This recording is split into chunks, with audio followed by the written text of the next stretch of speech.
Hello, my friends. Thank you for joining us. Today, we continue with part 4 from our mini-series, Dead Team Walking. What is it? What can you do to prevent it? And how can you revive a dead team? If you recall from the previous video, we shared an example of a team that had drifted into irrelevance. Today, as promised, we want to share a tool containing 4 questions that you can use to deepen your impact, increase your relevance, and avoid becoming a dead team walking. Are you ready? Let's do it. As many of you are aware, my leadership journey seemed to continually lead to places and teams in need of change.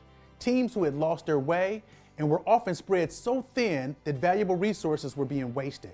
At some point, I came across a tool that I would use over and over again to help my team identify the things we needed to do to increase our impact and remain relevant. It's not a silver bullet, but it did help ensure we were in agreement about the things on which we needed to focus our energy. The tool contains 4 questions, and for each question, you'll list out as many answers as possible and then use those answers to guide your decisions moving forward. It's a business version of Johari's window. Before I share it with you, let me provide a couple of definitions. When you hear the phrase do well, it means you deliver superior results and you have data to support your conclusion. When you hear the word customer, it refers to whoever you serve. If you're a sales department, your customers are the people to whom you sell. If you're an internally facing department like payroll, your customers are your employees. Is that cool? That's cool. All right, here are the questions.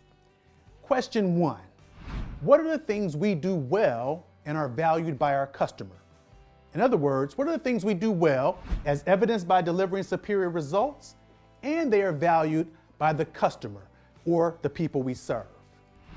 Question 2, what are the things we don't do well and are valued by the customer? This is the place where you're not delivering superior results, but it is important to your customer. Question 3, what are the things we do well and are not valued by our customer? With this question, you will find that there are things you do well, they're necessary, and your customer is unaware. You will also find some sacred cows in this category. You know, things you do well, tie up a lot of resources, but they're no longer necessary or relevant. And guess what? They're not valued by your customer.